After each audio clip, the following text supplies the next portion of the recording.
Hi, everybody. So I'll get the ebook on Amazon. So I'm going to be releasing it available for free tomorrow. I'm going to be making another announcement. It will be available for free for anyone who was not able to download it, but you're only going to be able to get it for well. I did make it available before, and a lot of people did not get the notification. So if you don't get to download it today, I'm not like I don't know what to tell you. I can only release it for free for 5 days. So I'm going to make another announcement. If you please try to download it now. A lot of people disliked my previous, like one of my live streams where I said it was going to be available for free.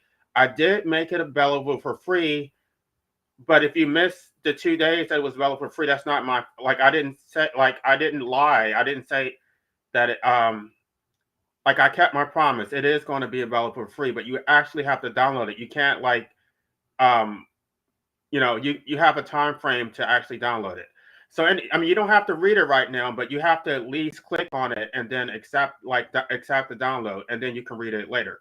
So I'm actually going to read uh excerpt from my book, chapter 2, because this is my solution to the non-entity problem when it comes to antinatalism. A lot of people have claimed that they have debunked antinatalism because,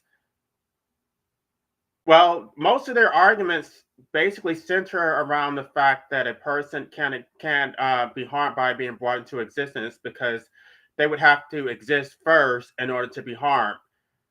Um, I think they already know what the argument is. They're just trying to find some hole in the argument so that they can negate any responsibility. The bottom line is that you did create a human being who's going to suffer. So to try to use these technical maneuvers to get around it is really, um, it just really shows accountability for the godlike authority that you're actually exercising.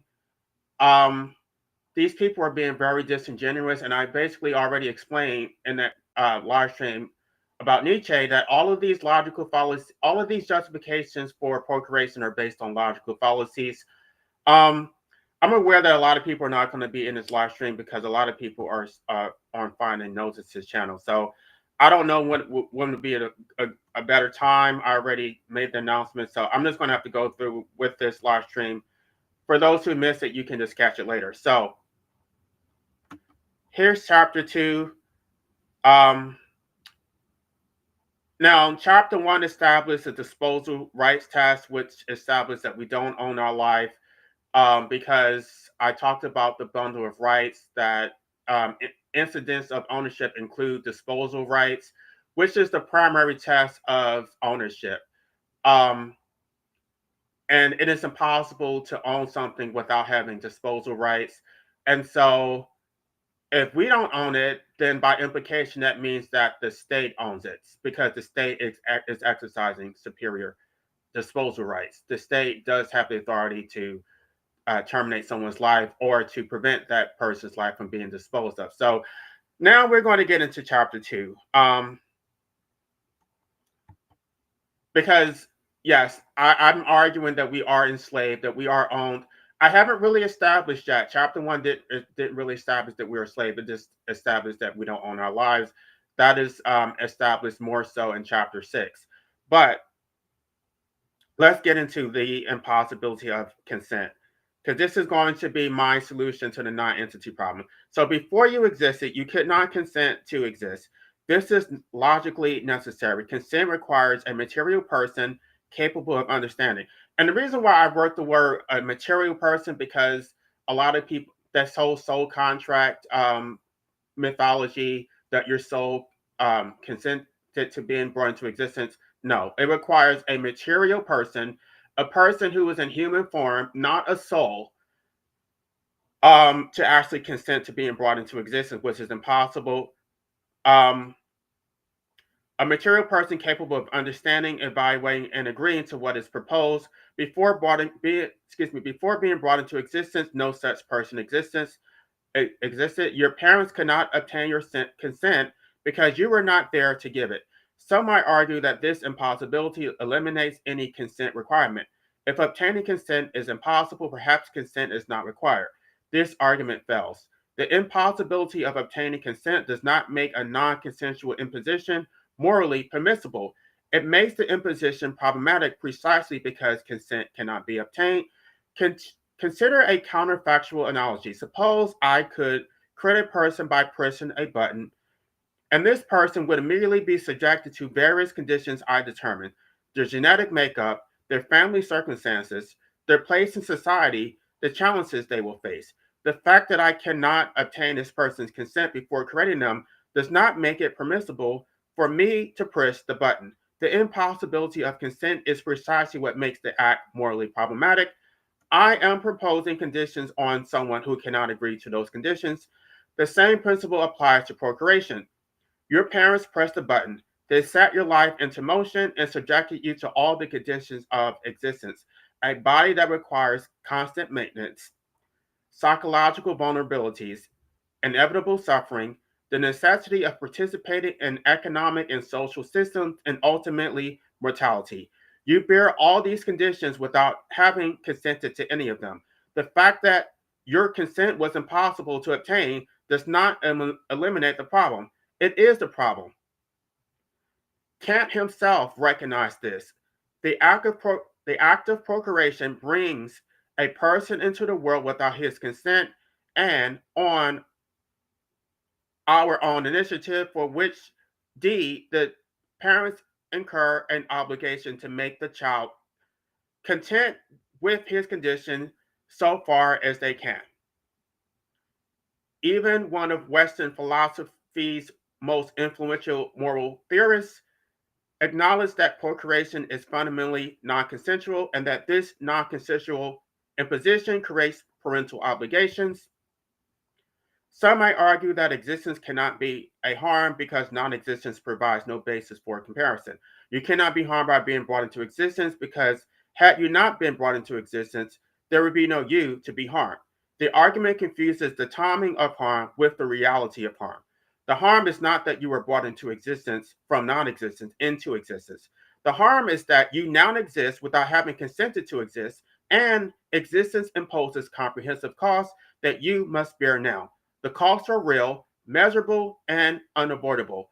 The fact that you could not have been harmed in an alternative scenario where you did not exist does not mean you are not harmed in the actual scenario where you exist currently and bear costs without having consented to bear any of them. Furthermore, the no harm argument proves too much. By this logic, creating a person in terrible circumstances would not be harmful as long as non existence provides no basis for comparison. But clearly, we recognize that putting people into predictable, terrible circumstances is harmful. We realize that some lives involve so much suffering that bringing such lives into existence is inherently detrimental. If we can recognize harm in extreme cases, we can recognize potential harm in all cases. The question is not whether existence has the potential to be harmful. Clearly, it can be. The question is whether existence without consent is inherently problematic, even when existence involves more pleasure than pain. The answer is yes, because the costs are comprehensive, consent is absent, and the benefits accrue primarily to those who existence is, those who impose existence rather than to the person whose existence is imposed. Some parents claim that their children have retroactively consented to existence by continuing to live. If they really objected to existence, they argue, they would just kill themselves. I also addressed this in chapter 1. They argue that the fact that their children continue living proves that they have accepted the arrangement and therefore consented to it. This argument fails for multiple reasons. First, continuing to live is not consent. It is behavior undertaken in the context of constrained choices. People continue living because suicide is difficult, painful, uncertain, and traumatizing. People continue living because the state prohibits medically assisted death. People continue living because psychological and biological drives towards survival make ending their existence difficult, even when their existence is undesired. Continuing to live under these constraints is not consent in any meaningful sense. It is making the best of a situation one never agreed to in the first place. Critically, not wanting to exist is fundamentally different from wanting to die. Even those who ultimately commit suicide don't necessarily want to die. We are all predisposed to fear our own annihilation. What they actually wanted was to never have existed in the first place. Death becomes merely the best option among worse options, a terrible solution to a problem they never consented to face.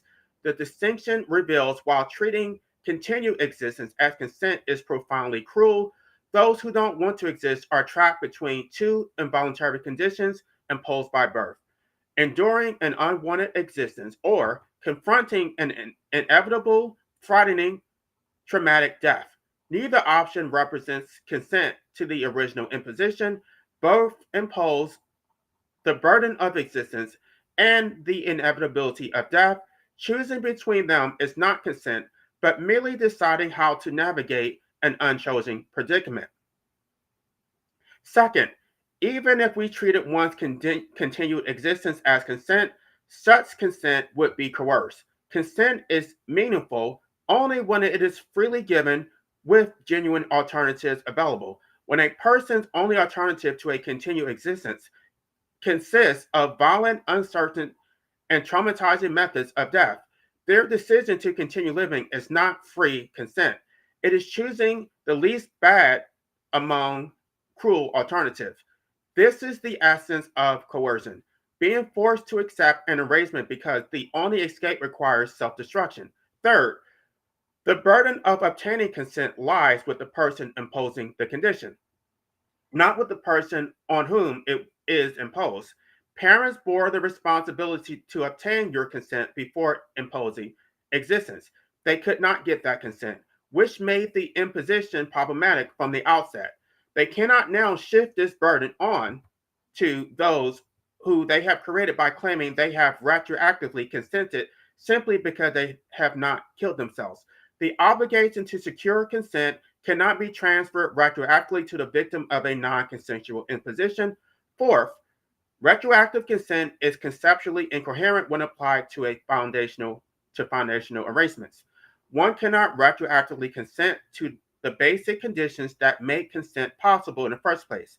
If existence itself were imposed without consent, one cannot later consent to that imposition because their ability to consent depends on the very thing that was imposed without consent.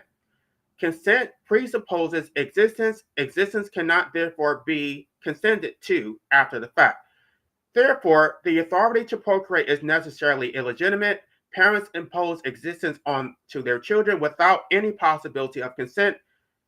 This non-consensual imposition is the foundation for the moral debt for life enslavement. When analyzing any transaction or arrangement, we must ask who benefits, who pays. In the case of procreation, the asymmetry is stark and undeniable.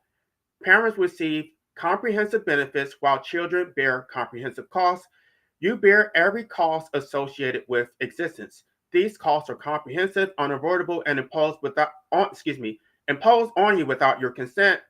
Maintaining a body. You must feed, clothe, shelter, and maintain your body continuously throughout your existence.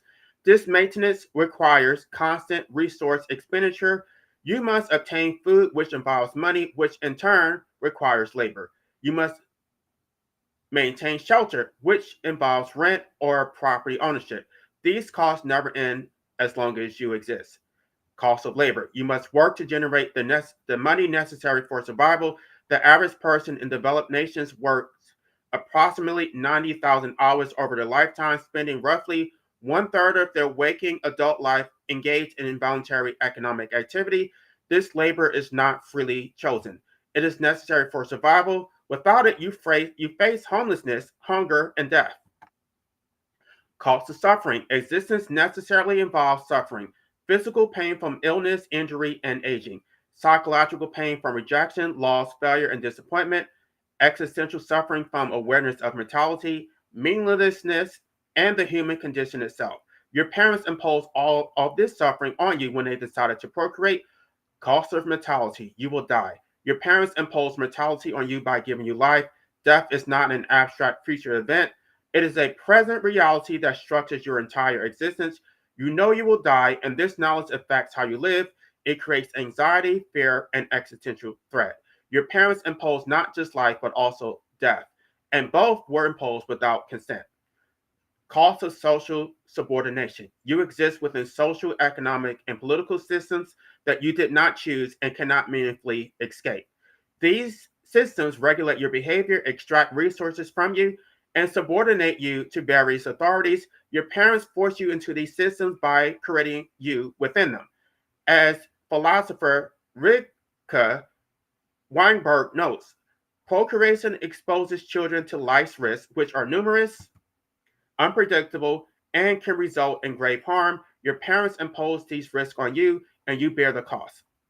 While you bear all these costs, your parents receive all benefits. Procreation is not primarily for the benefit of the child, it is for the benefit of the parents.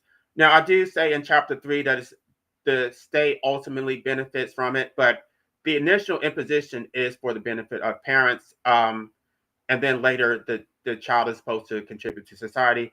We'll get to chapter 3 later. Many parents report that children give their lives meaning and purpose. This is a profound benefit. Your parents obtained this good through procreation. They created you to serve their need for meaning.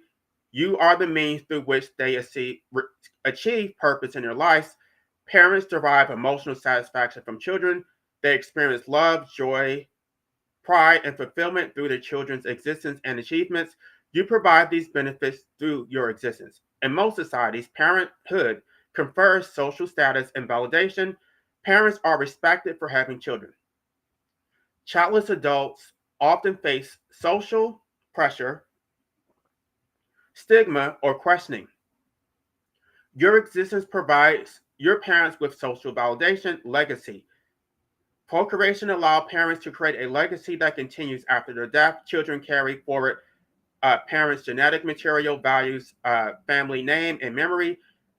You serve as the vehicle for their continuity, existential validation. By procreating, your parents fulfilled social expectations and avoided the social discomfort of remaining childless. Your existence relieved them of social pressure. All of these benefits are substantial goods that people value highly and actively seek.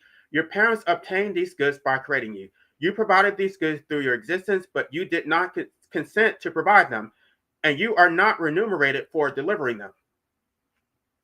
A critical objection must be addressed. Even if procreation imposes harm, doesn't the fact that life, in most cases, is an overall benefit eliminate parental obligations to remunerate children for the harms they incur? This objection rests on flawed assumptions about moral relationships between harms and benefits. Philosopher Shiana Shefrin has demonstrated that harms and benefits are not symmetrical in moral significance. Consider her powerful hypothetical. Imagine a wealthy character, which she calls wealthy, who lives on an island and decides to bestow some of his wealth upon neighbors from an adjacent island who are already comfortably off. Due to restrictions, he cannot communicate with them or visit to obtain consent. He crafts 100 cubes of gold bullion, each worth $5 million, and flies over the island, dropping them near passerbys. Most people are delighted when this windfall falls at their feet. One person, who she calls unlucky, however, is hit by a falling cube, which breaks his arm. Unlucky admits that all things considered, he is better off for receiving the 5 million despite his injury. He is glad that this happened to him, although he regards it as reasonable that he would have hesitated if asked in advance whether he consented to being subjected to the risk of a broken arm and worse fates. Despite Unlucky's concession that he has been overall benefited, Unlucky's case is not morally disturbing in a way a rescue is not. This hypothetical reveals a critical distinction. It is impossible to break someone's arm to save them from drowning, which is preventing a greater harm. but it is morally problematic to break someone's arm to give them $5 million, conferring a pure benefit, even if they end up better off overall.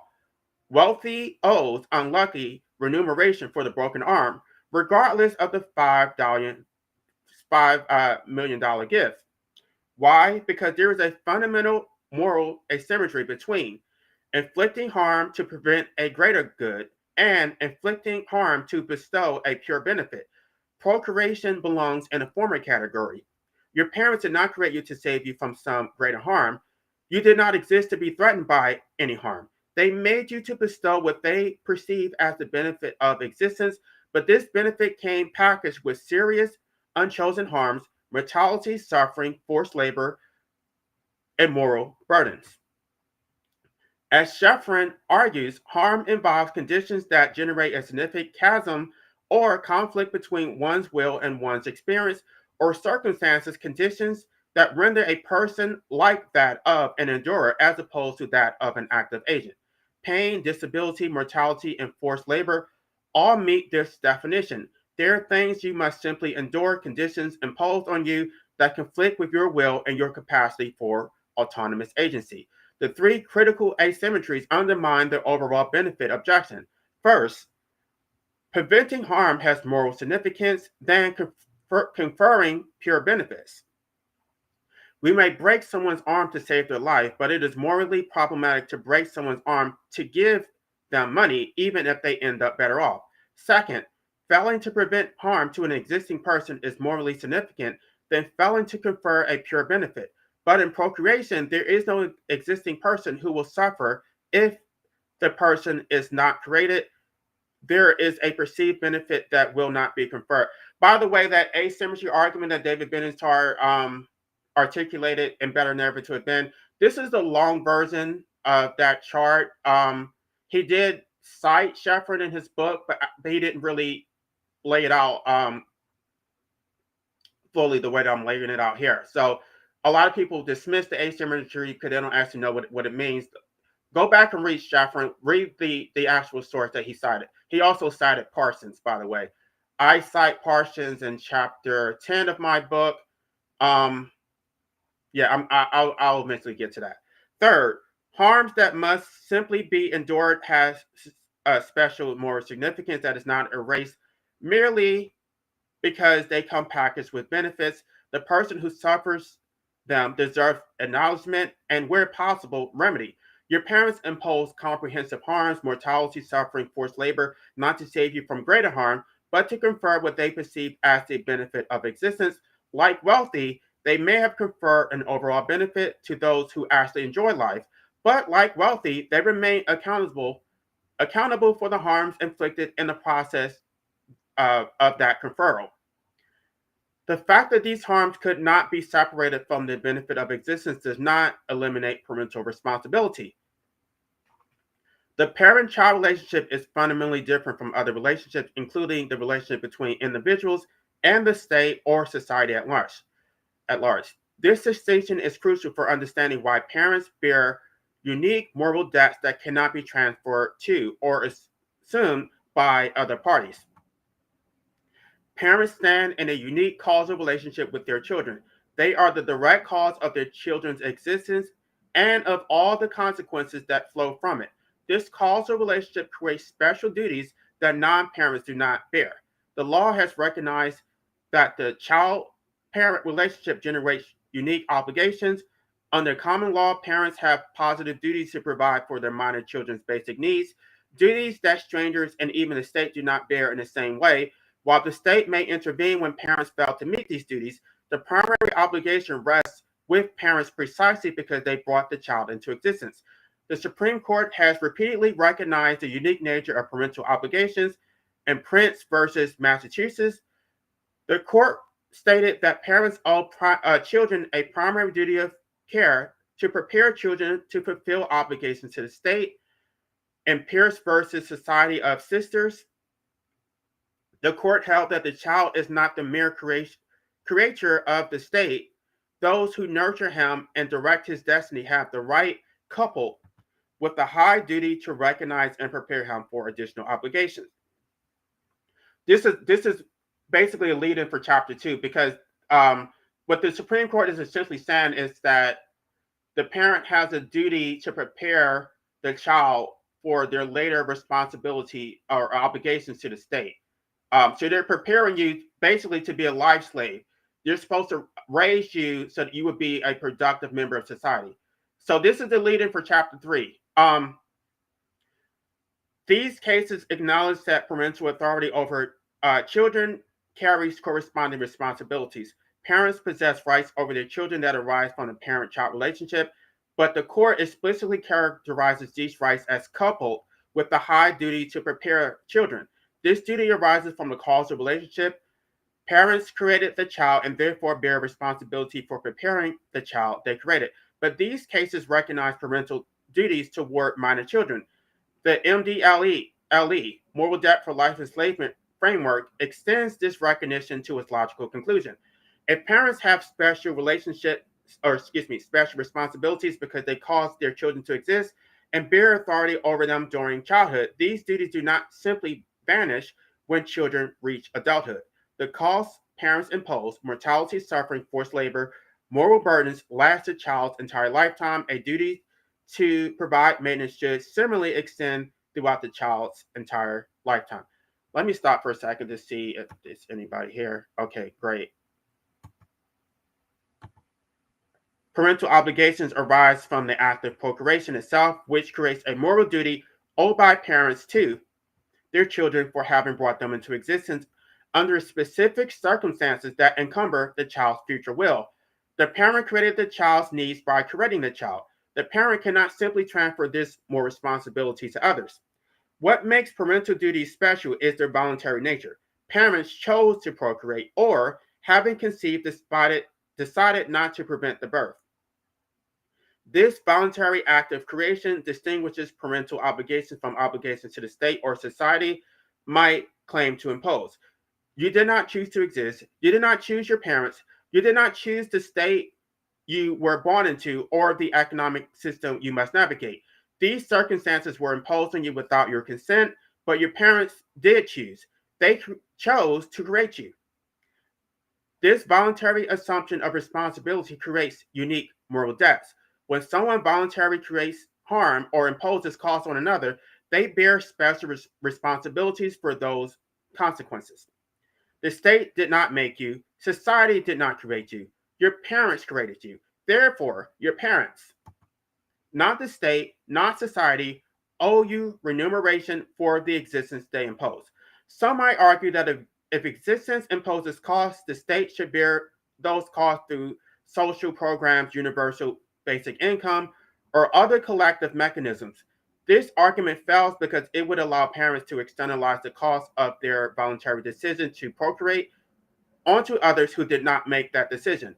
If the state, funded by taxpayers, many of whom chose not to procreate, assumes the cost of existence, then parents receive all the benefits of having children while society bears the cost. This is unjust enrichment on a societal scale. Parents wanted children for their own benefit, meaning, purpose, emotional satisfaction, legacy. They should bear the cost of that choice and should not be permitted to externalize others. Moreover, state assumption of parental debts would eliminate the primary mechanism for discouraging procreation. Um, right. I want y'all to understand that the whole purpose of the moral debt for life enslavement is to discourage procreation, is to impose consequences so that because they're not going, these appeals to ethics to talk about how it is unethical, it falls on deaf ears. We just saw that with a recent live stream we did on Finding Gnosis' channel. We were talking to one of these life enslavers, and he basically didn't give a shit. He just said, "Okay, well, I had children. I wanted them. So what? I don't care that my children have to suffer. Tough shit. I wanted children. My wife wanted children. So it is what it is."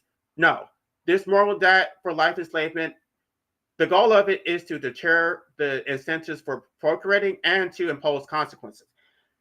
Now, if parents face no consequences for creating children, if society absorbs all the costs while parents retain all the benefits, then procreation continues unabated. The moral debt framework creates accountability by ensuring parents internalize the cost of their own decision to procreate. The parent-child relationship thus generates obligations that exceed anything the state or society owes. Here is the moral debt for life enslavement. Forced heirship. Parents must pass at least 50% of their estates to their children with no power of disinheritance. This is partial restitution for the benefits parents receive from their children's existence and the costs imposed on those children. The state owes no such duty because the state did not choose to create you. The state owes a separate duty for forcing people to continue to exist. This separate duty is explained in Chapter 3.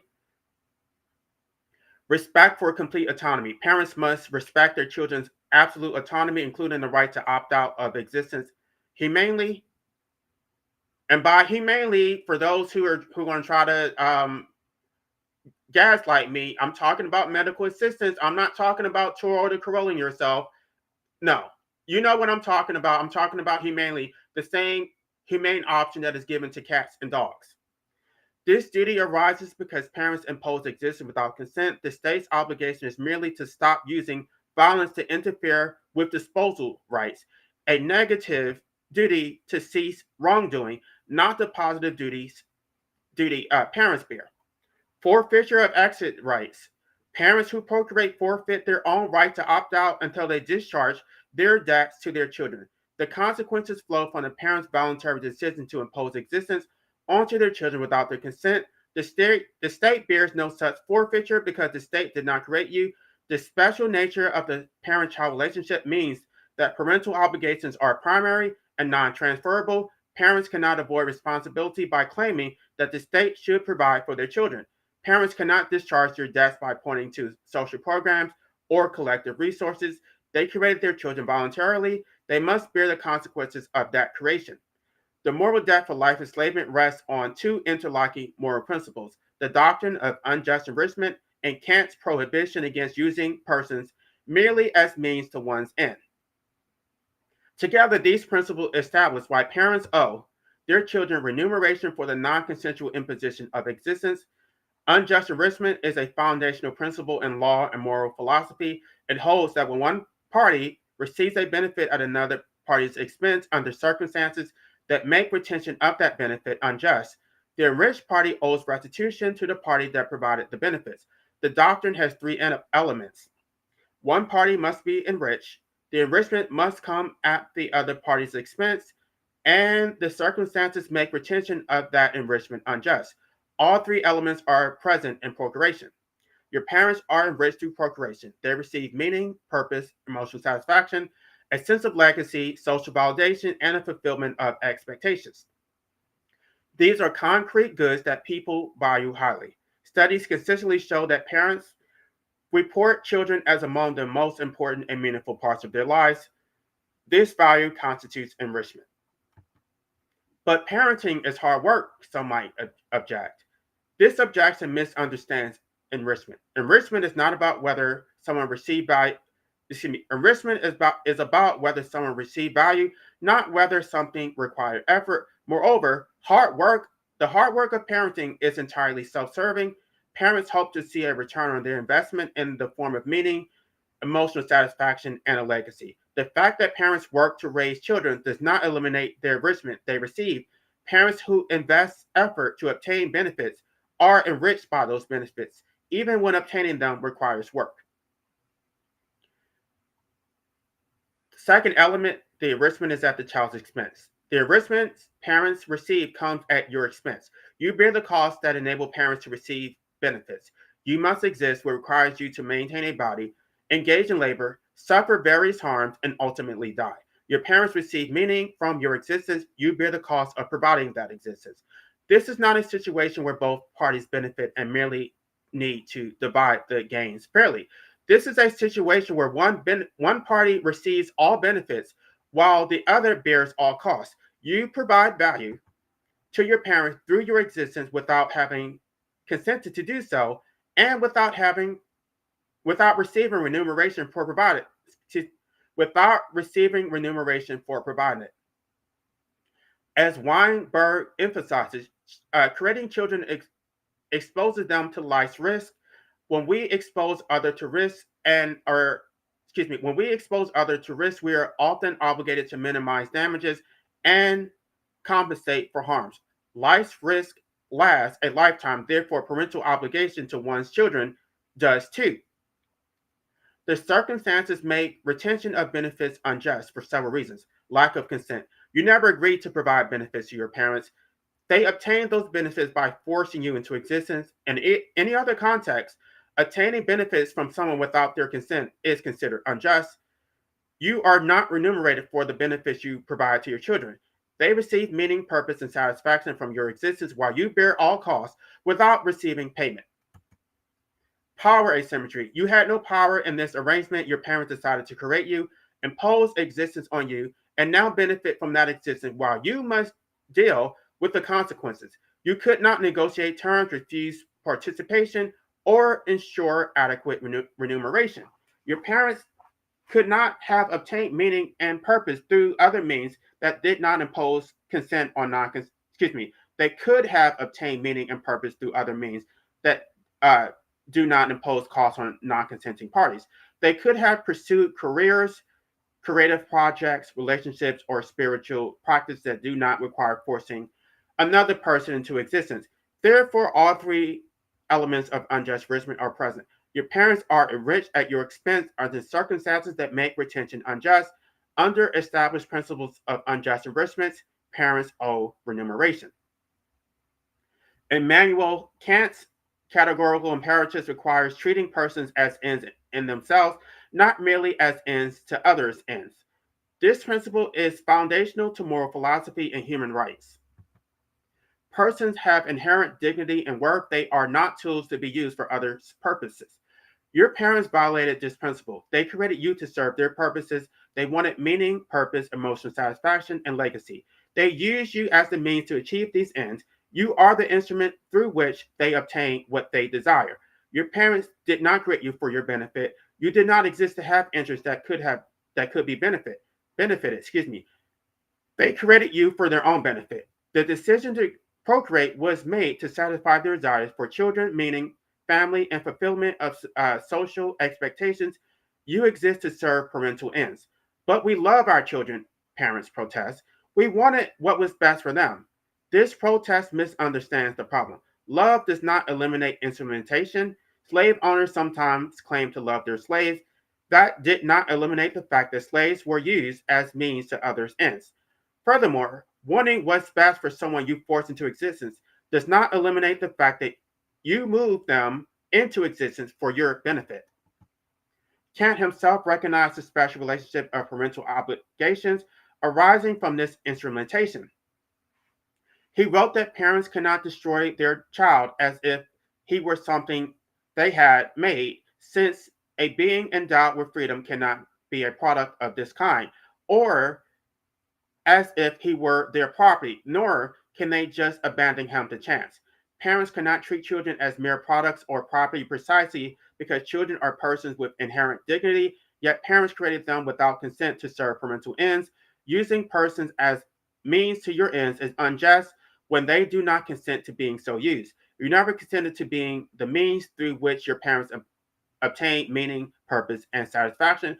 They impose this role on you by creating you. The fact that you cannot get your prior consent does not make the instrumentation just. It makes procreation a unique case in which instrumentation is unavoidable, which is precisely why it is ethically problematic. These two moral frameworks, unjust enrichment and the ethics against instrumentation, converge to establish the moral debt for life enslavement. Your parents obtain benefits at your expense without your consent. They use you as a means to their end without your agreement. Both principles point to the same conclusion. Restitution is owed. The debt is not metaphorical. It is a fundamental obligation with specific terms and consequences. Parents enrich themselves through procreation. They found meaning. I'm sorry this is so repetitive, but I really have to drive this point home. They found meaning, purpose, emotional satisfaction, and sense of legacy, social validation, and the fulfillment of societal expectations. These benefits came at your expense in the form of non-consensual imposition of existence. All all the cost of existence it entails. Retention of these benefits without restitution is just. Therefore, parents owe a moral debt. The MDLE is fundamentally irreparable. No amount of money could ever adequately compensate someone for the comprehensive cost of existence, the mortality, suffering, forced labor, and loss of autonomy parents inflict through procreation. The debt can never be fully paid. This is why the framework demands restitution, not compensation. Compensation implies that adequate payment could restore the victim to the prior state or make them whole. But there is no prior state when existence itself was not consensually imposed. Restitution acknowledges the debt while recognizing its permanence. It is partial payment of an unpayable debt, not a transaction that receives equivalence or closure. It is crucial to understand that the basic care parents provide during childhood does not discharge this debt. Parents have duties to care for their children they created. These duties are the minimum required to keep the child alive and functional.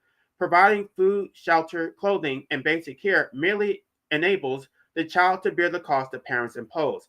Parents are keeping alive the person they force into existence, so that person can continue bearing costs the parents impose.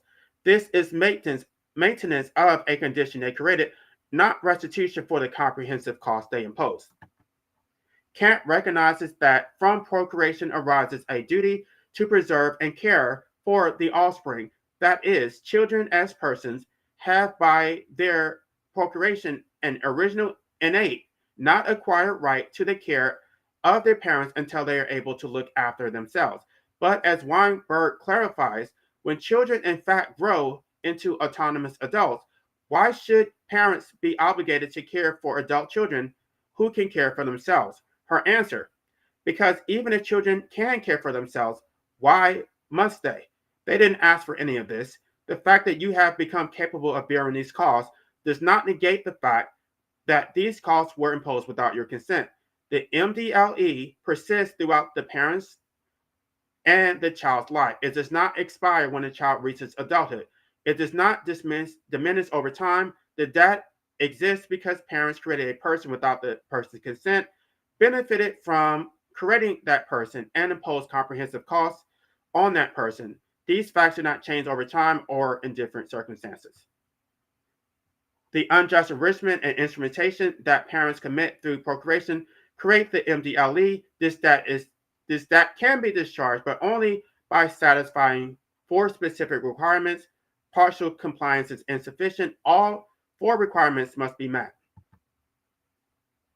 And this is figure 2.1. Let's see who's still here. Okay. Figure 2.1 illustrates how the MDLE arises from the unjust enrichment framework. Life enslavers receive continuous benefits from persons they create. These benefits are extracted without consent, and this extraction creates a moral debt to provide restitution. I don't know. Okay, y'all, again, I'm going to make this available for free tomorrow, so you can actually look at the chart more closely and examine it. I'm not even going to try to zoom in on it right now. Before detailing the specific requirements, a foundational point must be clarified.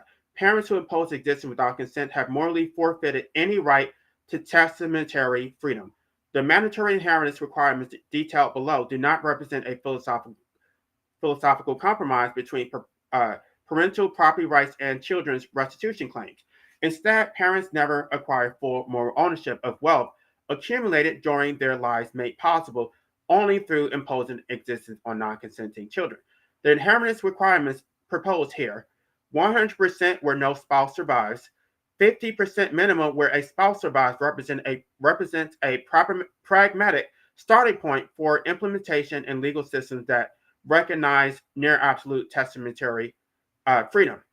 They establish the fundamental principle that children's lives as creditors for life enslavement overrides parents' desire to benefit third parties. But make no mistake, the moral reality is that parents have forfeited testamentary freedom through the act of non-consensual life imposition. Why is this forfeiture justified? Consider the analogy to other forms of unjust enrichment and forced servitude. We do not recognize unfettered property rights to those who acquire wealth through the exploitation of non-consenting victims. A slaveholder cannot claim full ownership rights over property accumulated through slave labor. Similarly, parents cannot claim full ownership rights over wealth accumulated over a lifetime made possible only by forcing existence onto those who never consented to provide the benefits they gave their parents life meaning and purpose. The inheritance requirements exist not as limits on legitimate parental property rights, but as partial restitution for a debt parents morally owe. Any retention of disposal estates by parents is a privilege, not a right, a pragmatic accommodation rather than a moral entitlement. This is a separate, excuse me, 1 second.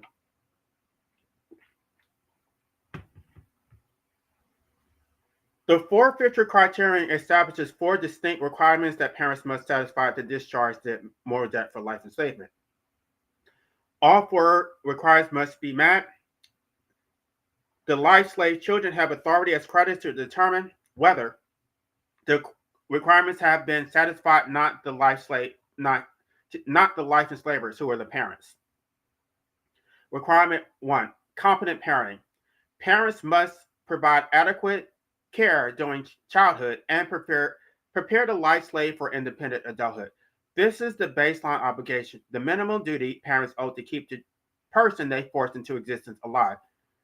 Unfortunately, when I convert the Word document to Kindle Create, the bullet points never align properly. So anyway, competent parenting includes providing adequate food, shelter, clothing, healthcare, and education during childhood, creating a safe environment free from abuse and neglect, preparing the child for independent adult life through teaching life skills, financial literacy, and emotional regulation, supporting the child's development into a functioning autonomous adult. Can't emphasize that parents must educate the child to develop him both pragmatically and so that in the future he can look after himself and make his way in life, and morally, since otherwise the fault for having neglected him will fall on the parents. However, competent parenting alone does not discharge the MDLE. It is necessary but insufficient. The minimum parental duty merely prevents the child from dying as a result of the parent's decision to create them. Requirement 2, respect for autonomy. Parents must recognize the life slave as an independent agent as far as practicable under statism, with agency over their own existence. This requirement has 3 components. Recognition of independence.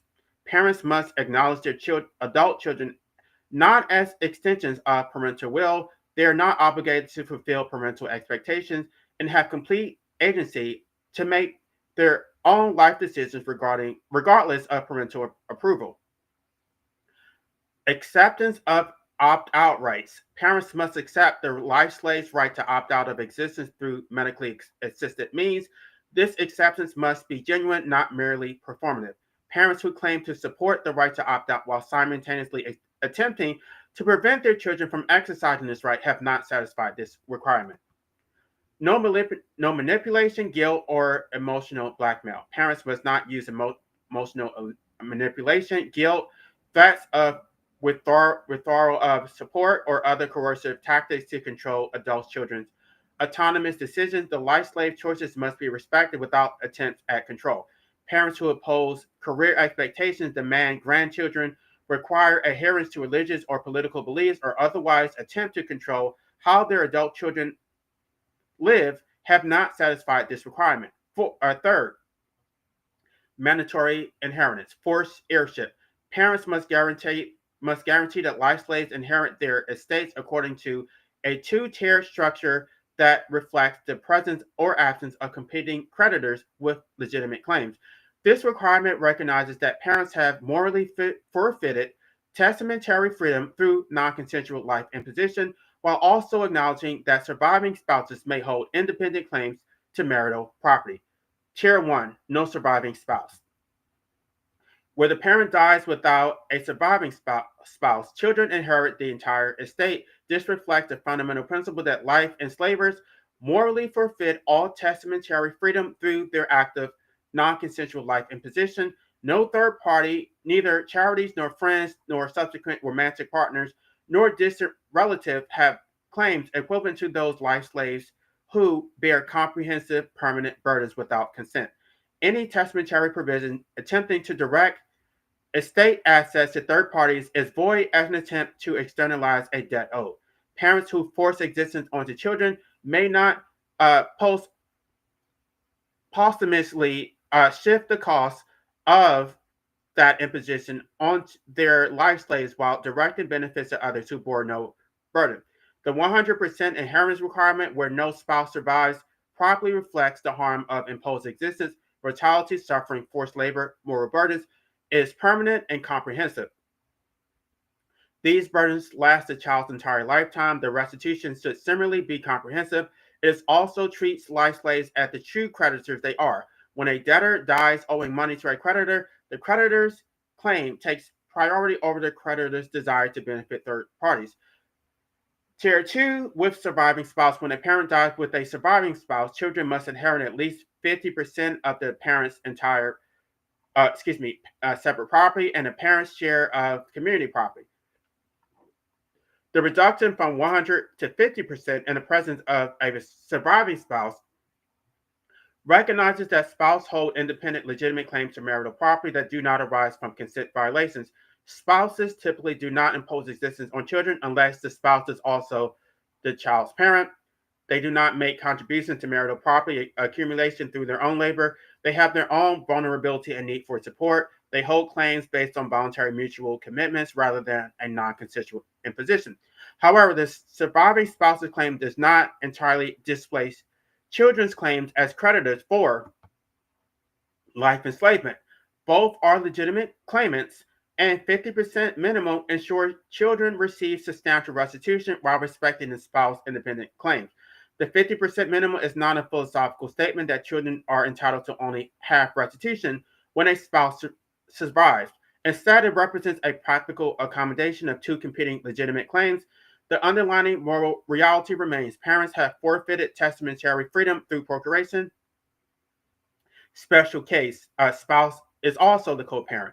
Where the surviving spouse is also the biological parent of the child, that spouse faces their own moral debt for life enslavement obligations.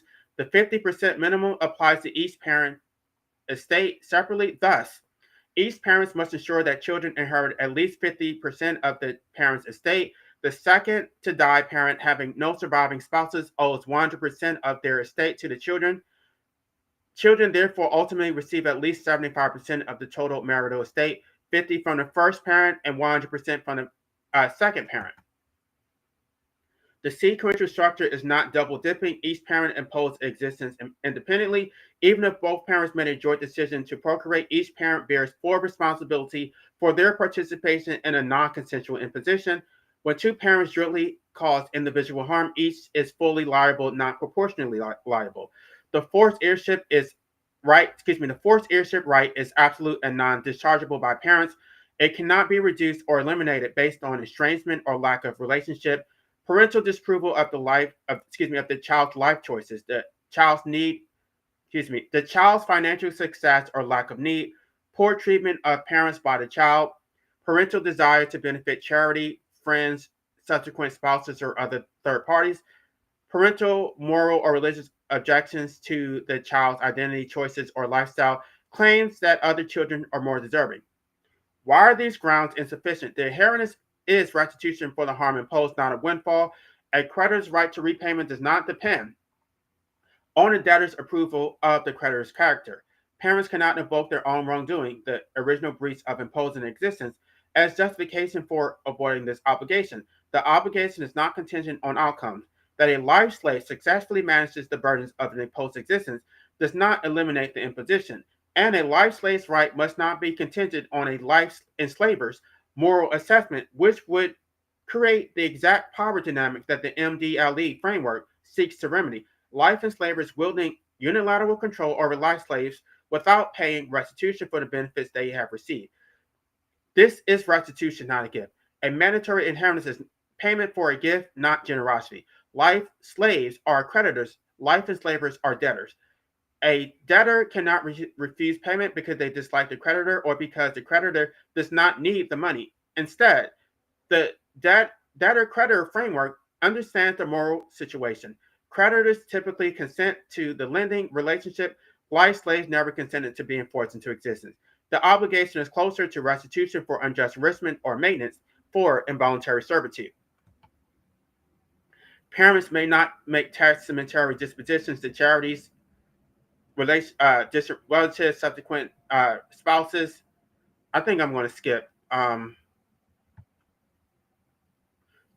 While life enslavers cannot unilaterally reduce or eliminate the life slave's mandatory inheritance, life slaves retain absolute discretion to waive or discharge their claim. This is for those who actually have a good relationship with their parents. That their parents were not abusive, and they actually enjoy their life, and they don't feel that they were harmed by being brought into existence. So I have already accounted for this. Um, this asymmetry is fundamental to the MDLE framework. The distinction reflects the consent-based foundation. Life enslavers impose existence without consent and cannot avoid the resulting obligation through unilateral action. Life slaves do not choose to become creditors and may choose whether to collect the debt owed to them. This asymmetry is already well established in other legal contexts. Creditors may forgive debts, but debtors cannot unilaterally declare them forgiven. Life slaves may choose to waive their inheritance for various reasons: financial security, a desire to benefit a surviving parent or siblings, reconciliation with parents, moral or religious objections to accepting inheritance, or supporting charitable causes the life's uh, enslaver value. All such waivers must be explicit and in writing, made after the life enslaver's death or during estate planning, not extracted under threat of disinheritance. Informed, the life slave must understand the value being waived. Voluntary, it must be free from duress, undue influence, or manipulation. Importantly, the right to discharge is personal to each life slave. When one life slave waives the right to discharge, that waived amount increases the other life slave's share proportionally unless the waiving child explicitly directs otherwise. By default, waived amounts are redistributed among the remaining life slaves according to their respective interests while still being subject to the life slave's minimum protections.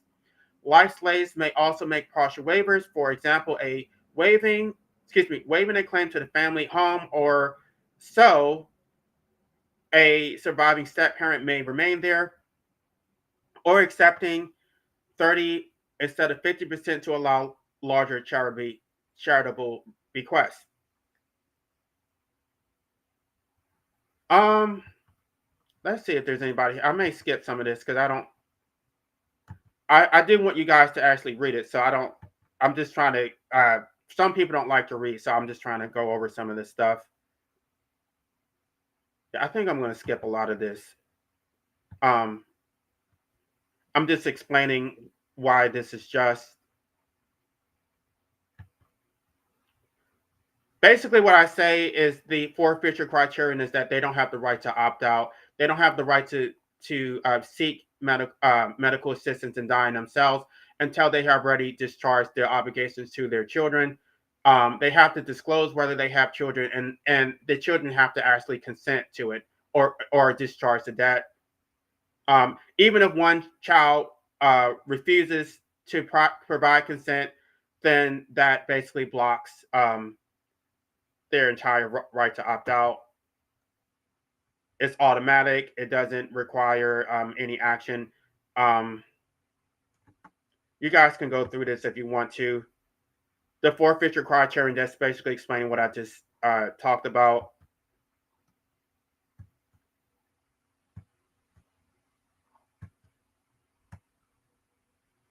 Right. So this is the medical assistance in dying reform that I'm proposing. Applica- Applications for medically assisted death should include new screening requirements for applicants who have children, mandatory disclosure. Applicants must disclose whether they have any children. Failure to disclose is grounds for denial. For requirement verification, if the applicant has children, they must provide evidence of all four requirements that they have been satisfied. Applicants that cannot demonstrate satisfaction of all four requirements should be denied. Applicants may reply once they have discharged their obligations to their creditors. Children should be notified of their parents' made application and allowed to confirm or deny the requirements are satisfied. Children's assessments take precedence over parents' self-reports. This is more detail about it. I'm not going to go into that. I'm basically explaining how to actually make this happen. Your parents are not innocent parties in your enslavement. They are your primary enslavers. They committed their original breach by imposing existence without your consent. They benefited from this imposition through meaning, purpose, emotional satisfaction, legacy, social validation, and fulfillment of expectations. These benefits came at your expense. You bear all costs of existence without offsetting benefits that justify the imposition. The forfeiture criterion establishes specific obligations parents must fulfill. Parents automatically incur the MDLE when they impose existence. This debt can only be discharged by satisfying all four requirements: competent parenting, respect for autonomy, marriage, mandatory inheritance.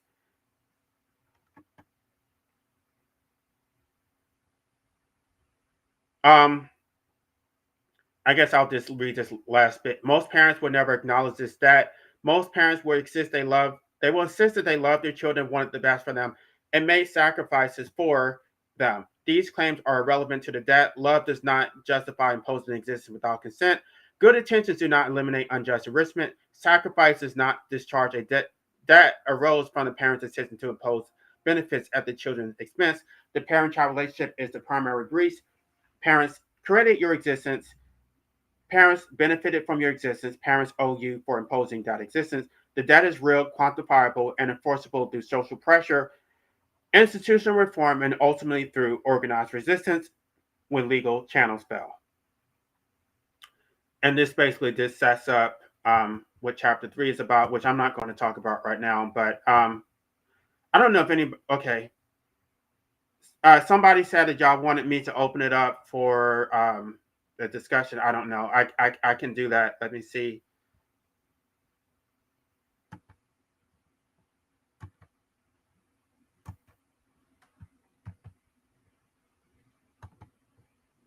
Okay, I thought wait a minute.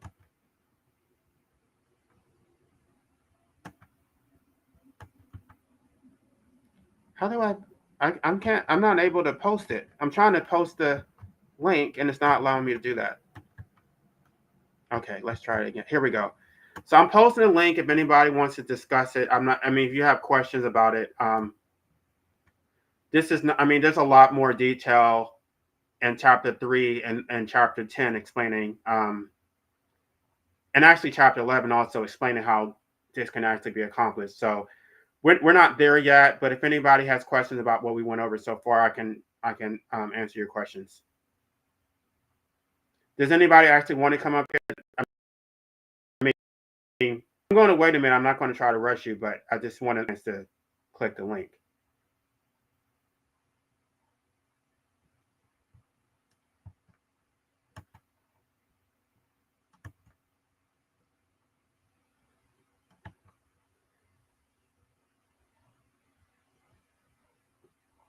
Okay. I'm going to give you about 2 minutes, and then if nobody clicks, I'm just going to end this live stream.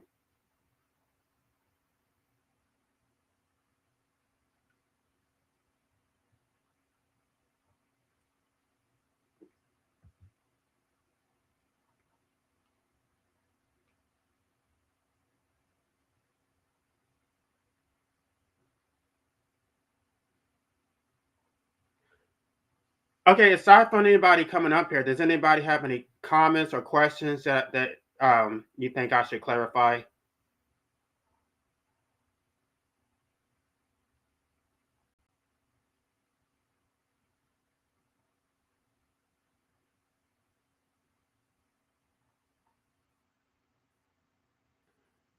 All right.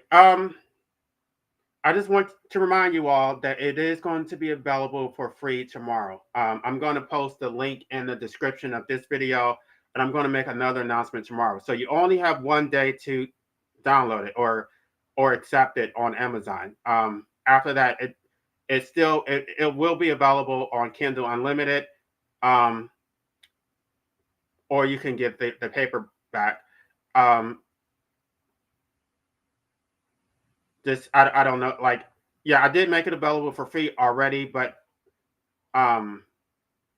Yeah, you just have limited time to get it. All right, I'm assuming nobody's going to actually click. So,